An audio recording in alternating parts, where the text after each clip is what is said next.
गांव में पूरी तरह सन्नाटा छा गया जब गांव वालों को पता चला कि पास ही तालाब के किनारे 2 लाशें कटी पड़ी है। जब गांव वालों ने उन लाशों को देखा तो देखते ही सबके सब डर गए, सबके रोंगटे खड़े हो गए, क्योंकि लाशों को मार के उसके बाद खाया गया था। उनकी आंखें निकाल ली गई थी और ये काम किसी जानवर का नहीं, इंसान का भी नहीं था। ये काम किसी ऊपरी आत्मा का था। डरने वाली बात है और गांव वाले घबरा भी गए। इतनी बेतहाशा दरिंदगी से उनको खाया गया था और साथ ही पास में 4 पाँव के निशान भी मिले। अब वो आते हुए थे, जाते हुए ये समझ में नहीं आया। किसी का कहना था कि वो चुड़ैल के पाँव हैं जो घूमे हुए थे, कि जानवर के पाँव नहीं थे, और वो गायब हो गए। जब मिट्टी सूख गई थी तो जहाँ मिट्टी गीली थी वहाँ ही वो पैर दिखाई दिए। सभी गांव वाले दहशत में थे। गांव वालों ने कहा, ये तो हम सबने बोला था कि रात में सब लोग एक साथ रहो।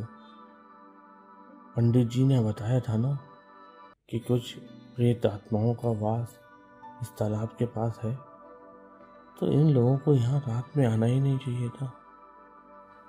तभी एक गांव वाला बोला, ये आए थे या इन्हें लाया गया था इसके बारे में तो कोई नहीं बता सकता, पर घबराने वाली बात यह है कि हाँ, इन्हें मारा गया है और मार कर खाया गया है। सबसे बड़ी बात यह है कि मार कर खा लिया, वो भी इस तरह, मुझसे तो देखा भी नहीं जा रहा। लोगों ने पूछताछ की कि ये भाई मारे गए हैं या इन्हें लाया गया है। तब तक एक दुकानदार बोला, नहीं साहब, कल तो ये हमारे यहाँ आए थे कुछ खाने पीने का सामान लेके, शायद दारू पीने का प्रोग्राम था। पर दारू यहाँ तालाब के किनारे आके कौन पीता है? पियेंगे तो खेत खलिहान में पियेंगे, यहाँ कहाँ दूर गांव से आए और खाने का सामान लेकर यहाँ थोड़ी आएंगे। सबने बोला, बात तो सही है तुम्हारी। अब क्या किया जाए? सबके सब घबरा गए। पंडित जी सामने आए। पंडित जी ने कहा, हमें एक सुरक्षा चक्र बनाना पड़ेगा।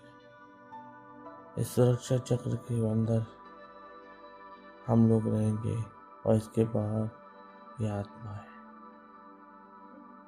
वरना इस गांव का कोई भी आदमी बचेगा नहीं।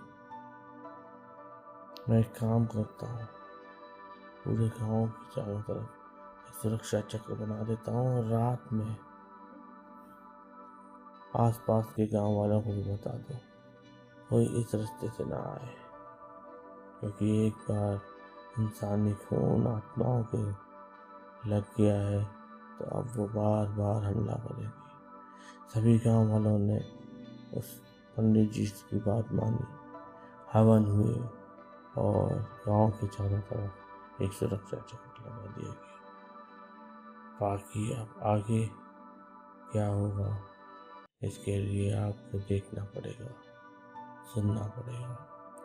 भाग तो तालाब में रहने वाली वो 2 चुड़ैलें।